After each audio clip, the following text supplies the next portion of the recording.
Good afternoon. My name is Liesel van der Westhuizen, and it is my absolute privilege and pleasure to welcome you to today's webinar on your money and mental health. And I'm delighted to see you all joining us today as we explore the intricate relationship between financial well-being and our mental health. And I think in these challenging times, understanding how our financial decisions can impact our mental health is more important than ever.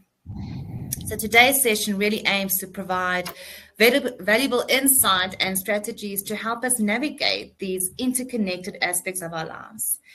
And to take us through this journey, it is my privilege and pleasure to introduce our two esteemed speakers for today, Leonie Marie and Kwetsi Nkuna. Ladies, thank you so much for your time this afternoon. We are looking forward to this session. And my heart's desire is that we leave this session empowered and motivated to perhaps change our relationship with money and to ensure that we also maintain a good mental health. So without any further ado, ladies, I'm going to hand over to you. Thank you so much. Thank you, Liesel. Yes, thank you everyone for joining. Good afternoon. As Liesel said, we'll be discussing your money and your mental health, just so that we can find out a little bit more about, maybe why we think and feel a certain way that we do about money. As Liesel has said, I'm Leonie Maria, and with me is my colleague Kwetsi. I am a registered counsellor with the HPCSA, and I'm also an inbound counsellor at Ask Nelson Kaelo. Hi, everyone. Thank you again for joining. As Leonie and Liesel have already introduced us, my name is Kwetsi Nkuna. I'm also an HPCSA registered counsellor and an Ask Nelson inbound counsellor. So today we will be talking about something that makes the world go round, money. Yes, money. Yes. And guys, please feel free to leave your comments in the chat box, interact, feel free. This is, just a conversation between us and you guys. So Leonie, what comes to mind when you hear the word money? I think there's a lot of things that could come to mind. For example, as you see that picture there with coins, maybe thinking about cash money, dollar bills, and then, that saying about money makes the world go round. It's something we all definitely need. Yes. 100%. And what kind of emotions do you experience when you think about money? I think maybe I should share a bit. If I just think about money, I think I become a bit anxious. So, a lot of anxiety just kind of, comes over me. I don't know if it's because I think about the future a lot when I think about money, but I would say anxiety. I don't know if everyone would be willing to, if there's anyone who would be willing to share what kind of emotions they experience when they think about money. Yes, I'm not seeing any comments in the chat yet. But we do hope to hear from all of you. 100%. Someone says happiness with a touch of anxiety. Okay. That's a nice balance. Yes, it's good to have maybe a little bit of both. And then Lynn says necessary evil. So yes, it's very, very necessary, unfortunately, yes. Michelle says not enough. That's what comes to mind. She thinks about money. Yes. Okay. Yeah. Okay. Nikita, thoughts of having a better future. Almarie, money is a tool to create freedom. Definitely. It creates a lot of opportunities if you do have money. Yes. Andries says guilt. Scared I'll be overspending. Yes, I think a lot of us struggle maybe with overspending. Yes. I've never heard someone say, I struggle with underspending my money. 100%. Yeah. Okay. Interesting. We also get security. I want more of it. It can be a limiting belief. Yeah. And again, freedom and stability. Oh, thank you so much, everyone. Yes, I think Thank we you, all guys. experience some of this. Yeah, we can all resonate with that. 100%. Okay, yeah. So now we need to make that connection between money and mental health. You don't always think about mental health when you hear something like finance or money, but finance and money can bring a lot of stress and anxiety, as we've seen, or a lot of mixed emotions. But if we experience a lot of stress and anxiety around money, that can impair our cognitive functioning. So what that just means is we struggle to make decisions. We maybe act a little bit more impulsively, or the first option that presents itself, we dive into that. So definitely we struggle to make more of those logical, rational decisions. Then also with a lot of financial stress comes impairment in your job performance, or a lack of concentration oftentimes, which then results in struggling in your job and meeting those targets or those goals. Then in relationships, we can also have difficulties. If we're feeling very stressed, we can be a little bit irritable, maybe taking it out on the people in our lives. So again, that affects our relationships and then our overall quality of life. With a lot of stress and anxiety, as some people might have experienced already in their life, we can experience some physical symptoms or illness. This could be heart palpitations, maybe shortness of breath, sweaty palms, as you would get when feeling nervous, but then it can become more extreme as to developing hypertension or other cardiovascular problems, even getting high blood pressure, and experiencing something like anxiety or panic attacks. So if you do see these things in yourself, I would urge you to reach out to a mental health professional so that you can learn how to manage and cope with that stress and anxiety. But we will get into that a little bit later as well. And then, Hoitzi, we try to solve our problems, not oftentimes in the best ways. But as I say, when we're under stress and anxiety, we struggle to make those decisions. So sometimes we go for that short-term solution. It brings a little bit of relief, but only temporarily. So let's say you take out a loan, or you buy things on credit, or you maybe think, let me start gambling, and then I can maybe make up for the money that I don't have, or then we just end up with more financial difficulties and problems. So in the long term, our financial stability is just negatively impacted, unfortunately. And then on the other hand, people get very fixated on saying, and I know a lot of people have said this in the chat as well, we just want more when we think about money. We just want more. And we often think, if I just earn a little bit more money, all my problems would go away. Come on, it's as simple as that. But then, unfortunately, what does happen is we can go into something called lifestyle inflation. And that sounds a bit funny, but it just means when we earn more or we make more money, we often spend more money as well. We make more debt. You maybe buy a new car, more clothes, maybe moving to a more affluent neighborhood. So now you're spending more on rent, or you bought a house. So now at the end of the day, all that new money that came in is just going out again, and the problems maybe worsen, or they're just still there, unfortunately. And then the other common reaction to stress, right? I think we've all experienced this at least, once in our life, where we didn't want to study for a test, because we were stressed. Then we procrastinate. We avoid studying for that test, which at the end of the day is not going to make us pass the test, and it's not going to take that stress away. It's just going to worsen the stress. And the same can be said for our finances. Sometimes we just avoid it. We avoid the problems.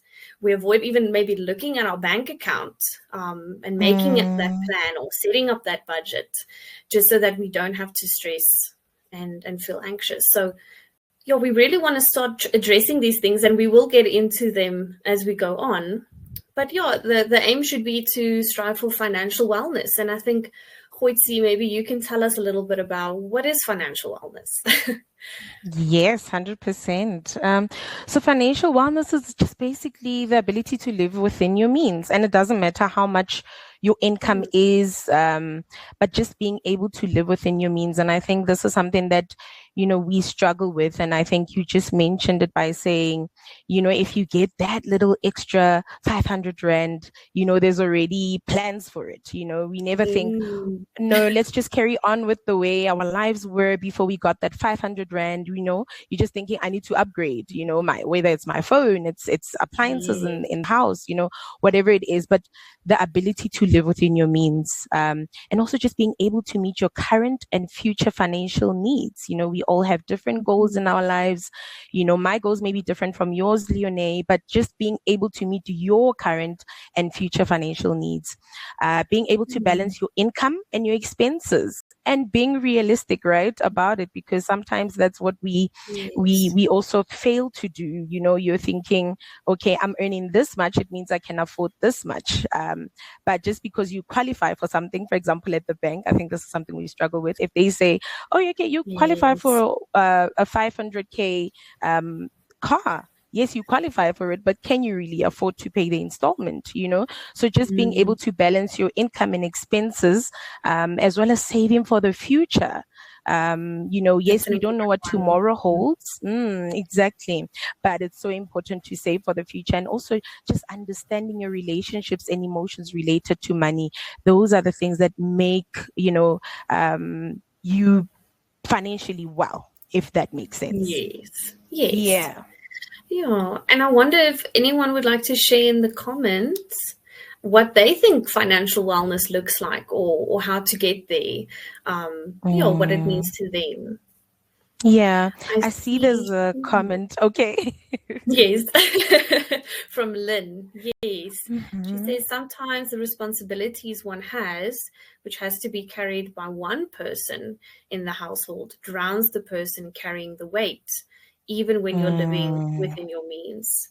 That's very true, Lynn. That does oftentimes happen. We know in our country there's a lot of households that still, has just one breadwinner, or a lot of people depending on one person. But maybe as we go through the webinar, you'll find a little bit more tips and things that you can do and start implementing to lessen that burden. Definitely. We'll talk more about it, 100%. I see here MPD saying, set free date. I'm assuming she's talking about, what financial wellness means.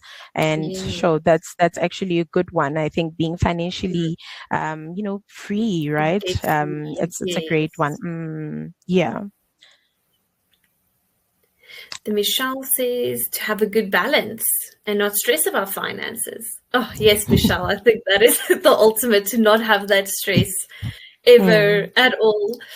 Not sure if we can avoid it completely, but maybe to a certain degree we can. We can strive for that, definitely. Yes. Nancy also says debt-free. And then Celeste says, I find lately we have to always go back to the meaning, especially in the current economy, and so much insecurity. It always feels like there's always one area that needs more money than another. True. Yes. About prioritizing where that money goes, because we talked about saving for the future, right, Hoitzi? But then sometimes something in your current immediate, your present moment needs that finances, or that that attention. Exactly. Then we need to kind of shut out that future saving, which just comes back again one day, reminding us, you should have been saving for me as well. Yeah, that's very true. Oh, Olivia, that's a good comment. She says to have a contingency fund for at least 3 months' salary. I think that is a very good goal to have. Yes.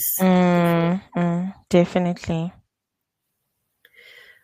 Okay. I don't know if we want to take these last 2 comments and then we'll move on. Boitumelo says, financial wellness is being able to assist others with the resources without putting yourself at risk as well. Yes, that's important, to not put yourself at risk if you want to help others, definitely. And Tatohatsi says financial freedom to me means being able to save up money and not feel my heart beating out of my chest. Wow, that's a very good, it's good if you don't have to feel that way. Again, maybe linking to not having that stress or anxiety. Yes, definitely. Sure. Thank you guys for sharing. Those were quite great ones, and I think we would then all have specific definitions of what financial wellness is according to our specific financial needs. So thank you for sharing. Yes. Sure. Yes. Okay, so now let's touch on how do we maybe try and achieve financial wellness and then in the process improve our mental health. So firstly, we can say, let's increase our knowledge and our financial literacy. It's never a bad thing to know a little bit more on how to manage your money. Number 2, learn about the way you were financially socialized, maybe going back to your childhood a little bit. And I just want to say, we're just mentioning these briefly now, but we're going to get deeper into them as we go on, I promise.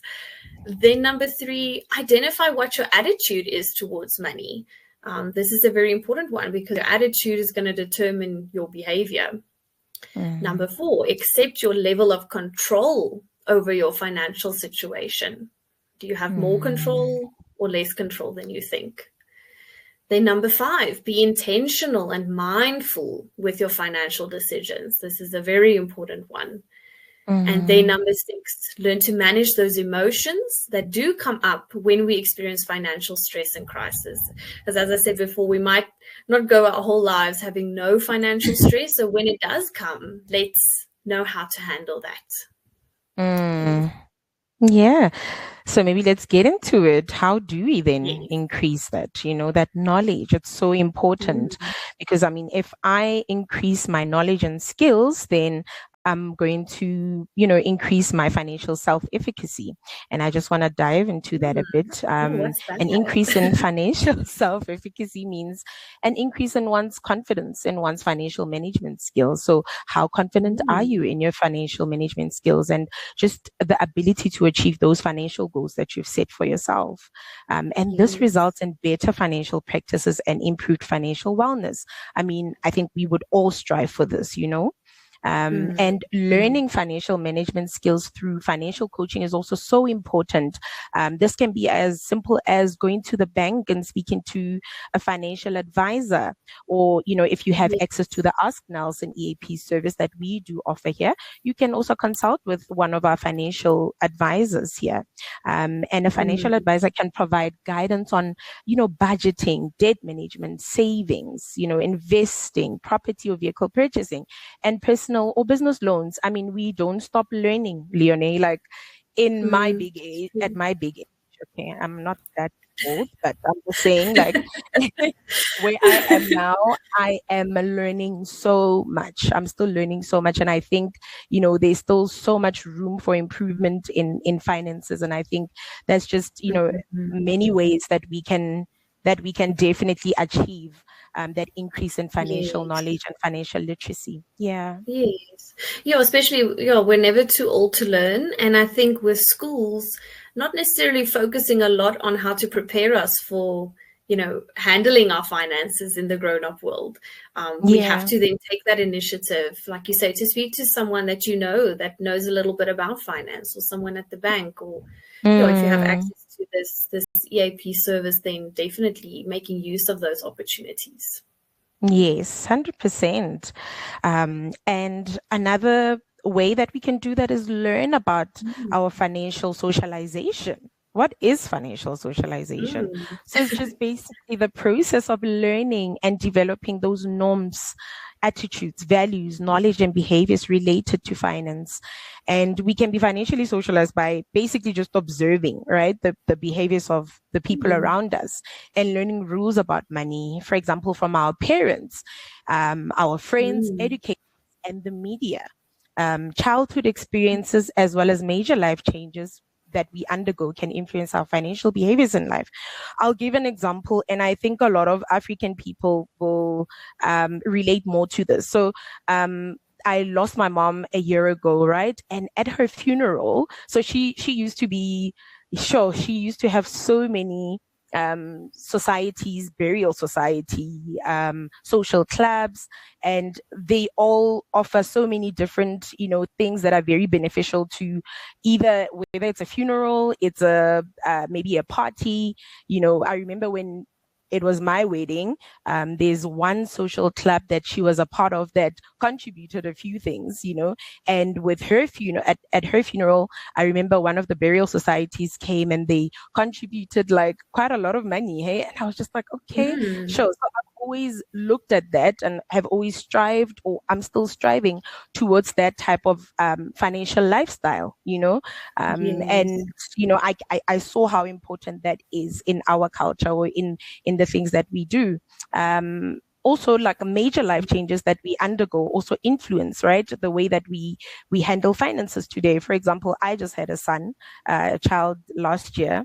And if I go back to the way my parents used to handle finances, I mean, we had educational policies. By the time I went to varsity, my parents didn't have to stress about, how they're going to pay for my school fees, for my tuition fees, because it's something that they had been saving up for. So that is something that I'm also striving towards. I want that for my son, so that's just the many ways that we can look at, how childhood experiences and major life changes can influence our financial behaviors in life. And maybe there's something that you guys can also share, or you, Leonie. Yes, if we see those questions, maybe there was a favorite memory that some of us have from childhood, or even if we think about who was in charge of finances in the home, maybe was it talked about? How was it spoken about? If I think, in my house, we didn't really talk about money a lot. And I just knew, Dad was working really hard. He was bringing in the money. And my mom was the one that would manage it. She would go out and buy the food. She would know what we needed, what needed to be paid. So that's the example that I got. It should be like a team effort between the two people. So that's definitely how I want to do it in my household one day as well. Just both being present and, involved in finances. And then, as I said, further, it wasn't really talked about that much. I think today's still seen as a little bit of a taboo topic, something it's not polite, to talk about money, which unfortunately then means we don't share when we have financial stress, or, we don't share and get maybe advice from a family member if we're not going to open up about our finances. Yeah, 100%. Yes. So I don't see there's one new comment. Yes. I don't know if I think it was before the slide, but Virginia is saying saving is hard, but after you live like a king. That sounds good. So when I save, it's hard. It's not nice because, I kind of put off, the things that I really do want. I'm craving for something as simple as, buying myself my favorite, or visiting my favorite restaurant. But because I'm saving towards something, I'd rather than cook at home, So it's hard at that time. But when you achieve the goal that you've set for yourself, your saving goal, then you will definitely live like a king. Oh, I love that. Yes, me too. Yes. All right. Yes, so now we're moving on to identifying your attitude towards money. I think if you hear the word attitude, I don't know, what comes to mind for me is like a teenager that has a bit of an attitude problem maybe towards something. But some of us have an attitude problem towards money. Because the attitude we adopt towards money impacts how we view or evaluate our financial situation. So you can be satisfied or you can be dissatisfied. Obviously, we all would like to feel satisfied. So it's important to then maybe adjust or alter your attitude. And also what research has found, certain people with a negative or very specific attitude towards money will then acquire more debt in their lifetime. So if we can reduce that or change that attitude, we can reduce the debt and achieve financial wellness, hopefully. So as you will see there are 4 broad attitudes. You might not just fall within one of these categories, but this is what people have found. So the first one being money avoidance. These people tend to they don't want to think about money. They don't set a goal for money. And they don't want to plan their money. They just don't want to think about it. Maybe also, procrastinating a little bit. Number 2 is money focus. So these individuals are very hyper-focused on making money, getting more money, maybe not always caring how they get the money, but they just know they want more money and they think money is going to solve all their problems. Number 3 being money status. So this attitude involves seeing money as a status symbol. And if you have a lot of it, you can maybe buy a lot of things, and that will show your value and your worth in society, or even your level of success. And then the last one being money vigilance. And these individuals are also focused on earning money, but really working very hard for it, not wanting any help or any handouts. And you're also not really asking for help then at the end of the day. So, Khoisi, I don't know if you think any one of them is maybe the best one to have, but each one of them does have a little bit of a negative consequence, which we're going to get into. So first being the money avoidance attitude. These people maybe avoid planning finances. And I hope, the people listening could maybe see, oh, maybe I resonate with that, or maybe I do that. So that could become a very big problem if it's not addressed. So do you avoid thinking about money, planning it? Do you avoid your financial responsibilities? And maybe even, giving your money away easily to ease maybe some feelings of guilt for maybe having a lot of money or more than maybe family members or friends. Then the money-focused individuals. So as I said, they focus on just getting more and more money. So they're hardly ever satisfied. And then they could put a lot of pressure on themselves to make more money, always feeling a little bit uneasy if they don't have enough money in their bank account. Then the money status individuals. So as I said, maybe their self-worth or their self-esteem is tied to their income. So if they don't have a lot of money, this could make them feel very bad about themselves. Or they could end up then making a lot of debt to buy things that would just make it seem as if they have a lot of money. And then lastly, the money vigilance attitude. As I said, these people really try to work very hard.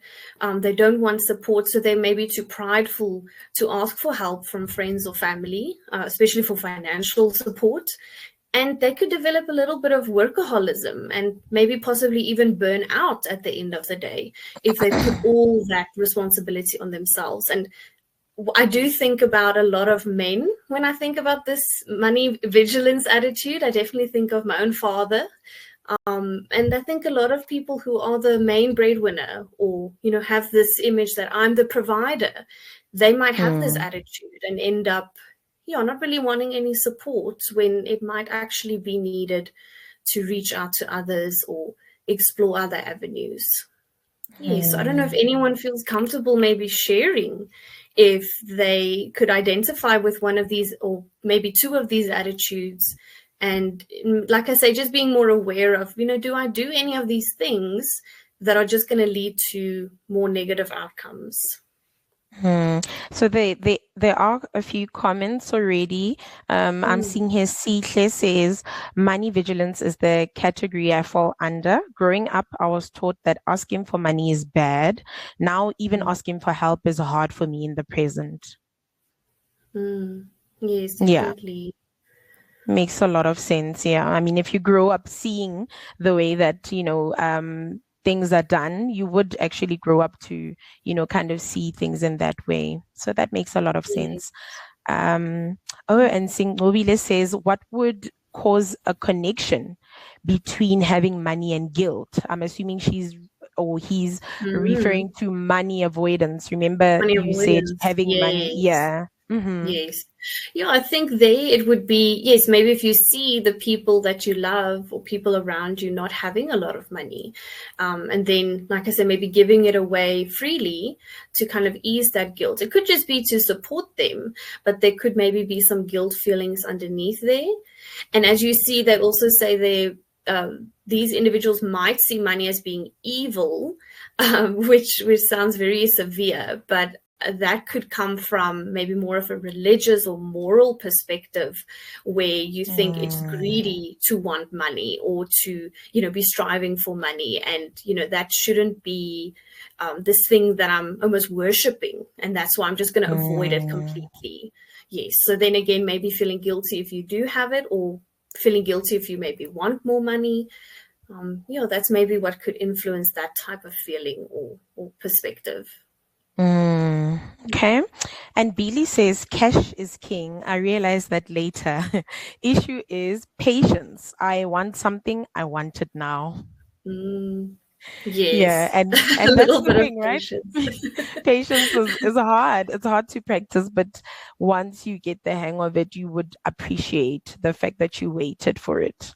And then Charmaine says, I fall between money focus and money vigilance. I think so too. I've always been focused on earning more money so that I can afford the things I want. And I've always struggled with asking for assistance. Yeah. I think a lot of us struggle to ask for help. Yes. And thinking that it makes us maybe look weak. And we do feel a little bit vulnerable in that moment when we ask for help, because then we risk being almost rejected or people saying no. So then, but if we never ask and we never take that chance, we'll never know if things could be a lot easier and a lot better. Yes. And PD Singh says, I find it difficult to ask for financial support from others. So something that I think we all share. You've just mentioned it, Leonie. And Lynn says, I have been the provider for the past 30 years and fall in the category money vigilance. Yes. Yeah, as I said, I think a lot of people who's the main breadwinner or the only provider would definitely feel or have that attitude towards money, being very focused on earning money and then maybe working a little bit too hard and not asking for help.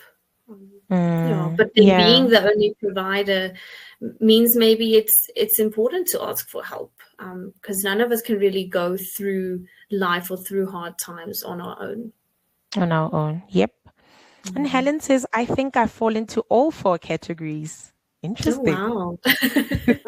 Yes. I assume maybe at different points, at different points of the day or different points in your life, yes, or with different areas, different financial areas of life, yes. Yeah, that's what I wanted to say, that it's probably like in each category, like it falls in like different situations that they probably face in life. So that makes sense, actually. And Zainonisa says, I have moved from money status to money vigilance when I had my second child.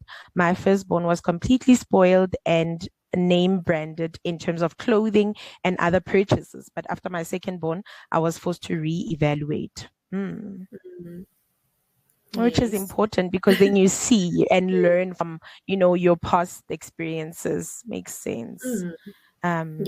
Gino says, I am on the 3rd block, always been told a man's beauty is in his pockets, which is money status. Sure. Mpumelelo says, money status, impulsive buying. Yes, we're actually going to mention impulsive or compulsive buying a little bit later, but yes, that's definitely something it's good that you note that and maybe can become a little bit more aware of, as it can, cost you a lot of money in an unnecessary way, I can imagine. Yes, I think let me take the last comment and then we'll just move. Priya says, I fall under money focus. Our lifestyles become more costly as the family grows. It seems like there is never enough money to meet these commitments. Yeah, no, that's important. Yes. And again, that feeling of never having enough money, which can be problematic. Yes, because it is unfortunately a limited resource, right? Yeah. And I mean, accepting, your level of control over your financial situation is very important. Being able to distinguish when something is in your control and when you are powerless. And I've come to learn that a lot of times what stresses us the most is stressing about things that we don't have control over. Yes. Whether we stress about it or we don't, it's not going to change the situation. And I think that's a tough one for us to learn. But it's so important for us to get to a point where we say, okay, I'm accepting that I can control this, and I'm accepting that I can't control this. So we're going to get a bit into, internal locus of control versus external locus of control. So if we look at the internal, it's basically believing that you are in control of your actions and circumstances, and that you take responsibility for your actions and decisions. For example, what is in my control in this situation that I find myself in? So I can plan and prepare for my finances for future goals. Like I get into budgeting, I do a savings plan or an investment plan, right? Or stopping or reducing unhealthy and maladaptive behaviors like gambling and impulsive financial decisions. These things I'm able to stop myself from doing. They are within my control. But external locus of control, which are attributing certain events to external factors that are out of your control, is basically asking yourself, what is out of my control in this situation? So accepting that there will be unforeseen circumstances that we might not be able to control or prepare for. I mean, recently we had the COVID-19 pandemic. Nobody ever saw that coming. We didn't expect that. And there were a lot of job losses attached to that, illnesses, vehicle accidents. It's things that are out of our control, and there's nothing that we can do about it. But that is then being able to accept that I could not control that, or I can control this. It's very important. Yeah. Yes. Yeah, that's the hard one. As you said in the beginning, sometimes we need to acknowledge when we're powerless. And that can be a very frightening thing to accept, because a lot of us want that power, that control. But yes. we don't have it. It's limited, unfortunately. Yes. Definitely. Yeah.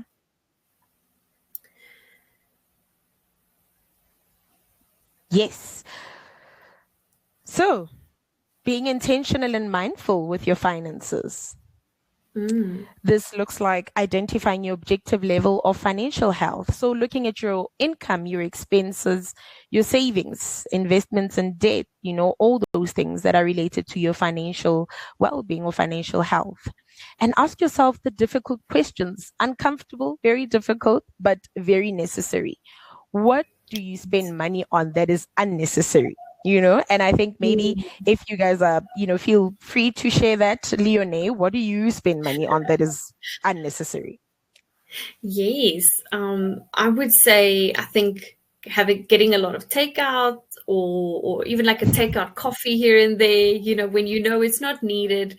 If, you have food at home or you have coffee at home or even in the office where you work, but yet you go out with people to go and get a takeaway coffee, which, and it's actually very expensive to buy those takeaway coffees. But if you just don't do that or as often and you actually save that money, that could make a big difference. That's what I've noticed about myself. Yes. Yeah. And what's one way you've used money on this year that you feel particularly good about? I think I can also share this. So at the beginning of the year, after I joined the company last year, and I met a few people, started talking to a few people, and found that they are ladies that have started the stockfell or stockpiling a group, and I was like, okay, I want to be a part of that, so I joined it, and I feel like this is definitely something that I feel good about and I'm excited about. That sounds exciting. Yes. So I'm seeing comments here, and a lot of people are saying food. So just like you, people are spending on food unnecessarily. I think this was still on the what do you spend unnecessarily on? Definitely food, home decor. Okay. Yes. And exploring new recipes, and then food items which are very expensive. Yes. Especially different spices and things that you maybe want to try out. Yes. Yeah. And then again, and I mean, and beauty things. Yes, those are expensive as well. And it's important to also start setting financial goals and developing a future orientation towards your money. what do you need to save for? It's different for everyone. Maybe you want to go into some business or a business venture, emergencies, it's so important. Somebody already mentioned it, but having an emergency fund, right? You don't know what tomorrow holds. So for the next 3 months, if I was to lose my job, am I able to save up, salaries for each month, make that provision? Retirement or even education. I think this is something that, is quite personal for you. Leonie, you've mentioned it quite a lot. Yes, definitely saving to further my education. I think I never want to stop learning, but yes, definitely aiming to also do a master's degree at some point. So yeah, wanting to save for that. But even, if I think about retirement, I know I'm still quite young, but I do think about that, and I know that the earlier you start to save, the better. So yes, definitely see a lot of things that we can save for. But we need to be very intentional about that. Maybe a certain amount going to each thing. And so on the topic of then maybe saving for education, there's this 5-factor model that we can use when trying to get to those financial goals. So the first step being want. What do I want? So this is maybe changing something in my lifestyle or in my situation. Or it could just be adding something, so let's say, with education, you would be adding something to your life. So that's then the goal. I want to further my education. Number 2, need. What do I need for that? What do I need? Just maybe in terms of your basic survival needs. I think that should be the first thing that we look at. And can I meet all of those needs? If not, then, that should be the primary focus. But then after that, we say, all right, what do I need? X amount of money so that I can go and study. Number 3 would then be have. What do I currently have that I can maybe put to use? Do I already have a little bit of savings? Do I maybe also have a skill that I can use to maybe start earning a little bit more money? And do I maybe have social support that I can use? Or do I have access to making a bank loan, if that is the option that I want to explore? And then number 4 is do. What can I do? This is now an action that you can start to take, hopefully maybe on that day, something you can do immediately to get you to where you want to go. So that could then be talking to someone at the bank, about getting a study loan, or it could be going to your family and your friends or your support system and saying, I would like to go and further my education. Would you guys be able to help me with this? Or that action that I do can just be to continue to save on a monthly basis until I meet that goal. And then the last step would be to plan, so this is putting all of these actions and steps into a plan, putting it to a timeline, which is always helpful so that you hold yourself accountable. And part of the plan could also be going to a financial advisor so that they can help you set up that plan. Yes, and then now we're on to the last point, which is maybe the most important, I don't know, but it's about managing our emotions during those financial stressful times and when there's a crisis. Because as we know, our relationship with money, it's not really rooted in science or mathematics. We don't often, we think about a number, but that's not really what makes our relationship to money.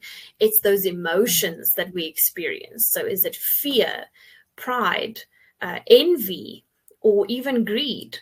It's important that we recognize these emotions, and there might be positive emotions as well. Someone mentioned in the beginning, they maybe feel happiness, when they think of money, but then there may be also these other more negative emotions. And honestly, all of us struggle with negative emotions, and some of us struggle maybe a little bit more.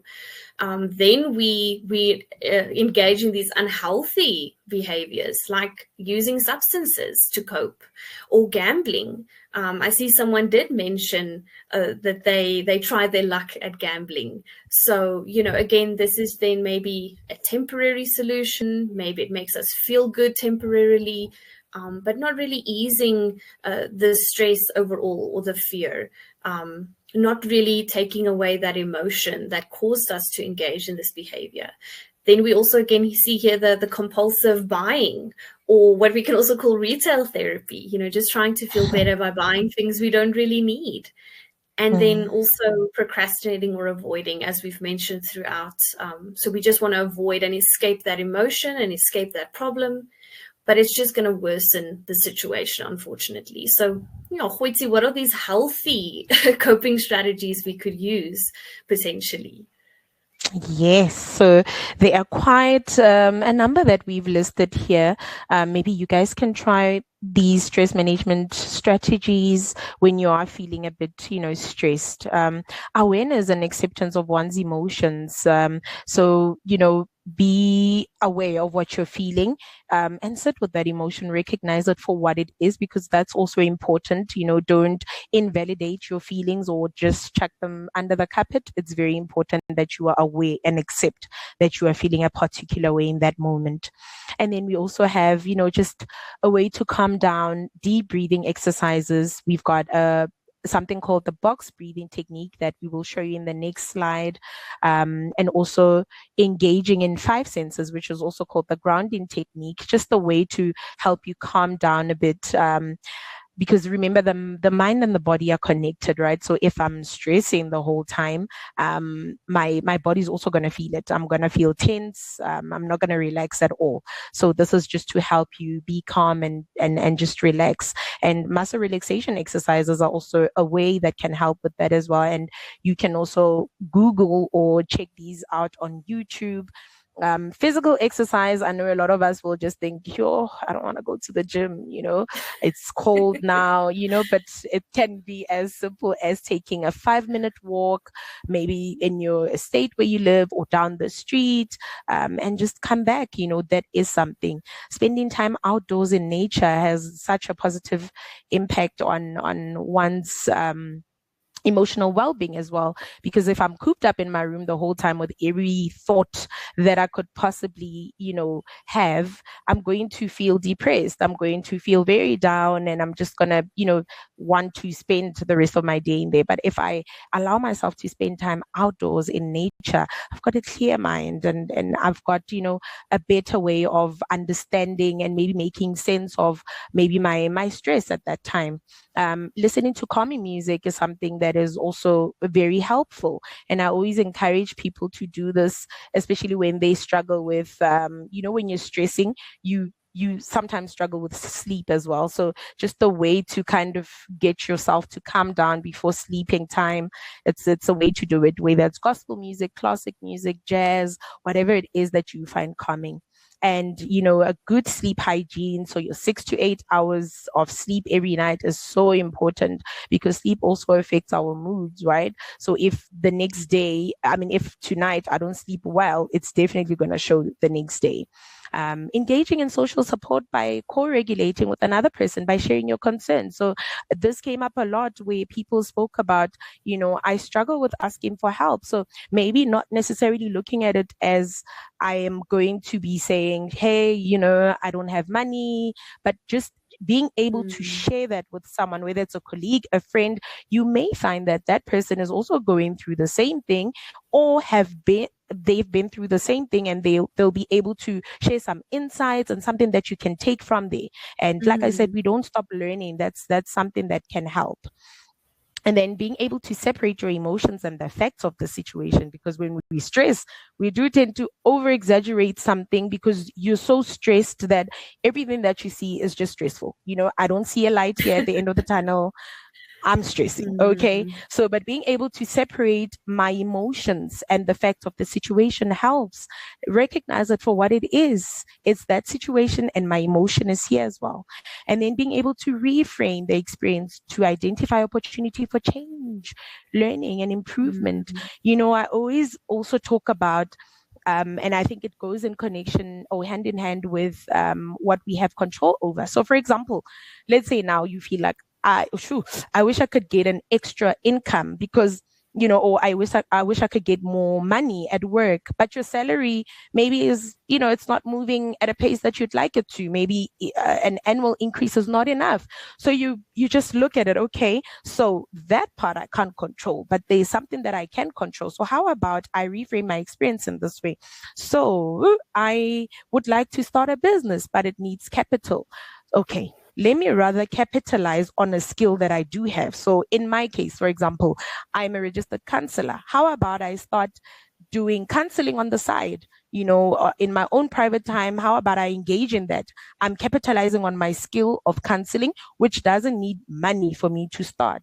And in turn, it's going to make me money that I can invest in something else that I always wanted to do. So kind of, reframe your experience to identify opportunities. There's always opportunities. We just need to sit back, relax, Husa, and just go with it. That's just the way it can help. Yes. Thank you, Khwezi. Yeah, I just see we have Lynn sharing that, insomnia is an effect of financial stress. And that's before we touched on getting a good night's sleep. And I definitely, I can agree with that, Lynn. Stress can definitely make it more difficult for us to sleep. But for that, I would say, yes, try some of these, the first few things that Khwezi has listed, the deep breathing, the grounding technique, muscle relaxation. We need to ask ourselves, do I incorporate exercise into my daily routine? Do I spend time outdoors? And like she said, listening to the calming music. But if it is very severe and you've maybe tried all of these options, I think speaking to a mental health practitioner or even a medical practitioner could also be helpful then.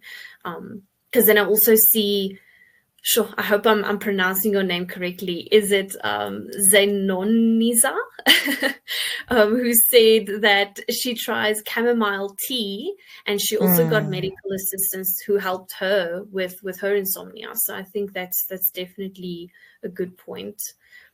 And then I see Boitumelo said, you're taking time off from social media. I think that's definitely a good suggestion. I think that, that's again with comparing ourselves maybe with others. We always need to remember, people put the best things or the best side of themselves and these not so real scenarios maybe on social media that we can't always fully believe, or maybe it took a few shots to get that photo, or it's also it looks very extravagant, but it's maybe not that extravagant, their lifestyle. But if social comparison is also again something you struggle with a lot that affects your self-esteem, please do reach out to speak to someone like a mental health practitioner. Yes, 100%. And then now we're going to just quickly show you what is this box or this square breathing technique. It sounds very funny, but as you will see in the image there, it has 4 steps, and each step you can imagine drawing a line until at the end you've drawn a little box. So the first step being taking a deep breath in for 4 seconds. Then you hold the breath for 4 seconds. You then breathe out slowly for 4 seconds, and then you hold that for 4 seconds until repeating. And as you see, 4 is the magic number here. So you want to repeat this whole thing at least 4 times to start feeling an effect. Okay, and this is very helpful when you are feeling stressed or anxious or panicked. Right, and then Khwezi, what is grounding? Yeah, so grounding technique is also all about, your 5 senses. So you would just, get into maybe like a very comfortable position or wherever you are. Look around, name 5 things that you can see where you are, and then name 4 things that you can feel or touch right now, and then name 3 things that you can hear. Name 2 things that you can smell, and name 1 thing that you can taste. So it's 5 senses, and then you start with seeing, it's 5. Touch is 4. Hear is 3. And 2 is smell, and then 1 is taste. It's just a way to help you calm down as well during stressful times. Yes. I think it's important that maybe we also just note maybe try and practice these when you're feeling calm, so that when we're in a state of panic or stress, we're not really going to remember maybe, what was that box thing? What was the 5 senses thing? So if we maybe practice this regularly when we're calm, when we do then experience stress or panic, we can just go, yes, that is something I can try. Yeah. But thank you everyone for coming, and thank you for all the comments. Thank you, guys. We appreciate it. And just as we are learning, we hope you learned something from this presentation. Thank you so much again for your time and for this powerful conversation. I truly appreciate it. Just a reminder, the session will be recorded and the recording will be made available on the Kaelo website, so you're welcome to go and download it. There will also be a toolkit available. So in the event where you need to reach out to a financial advisor, either through the Ask Nelson program, if you are a Kaelo client, or alternative contact details will be listed on there as well. Take care, and we'll see you soon again.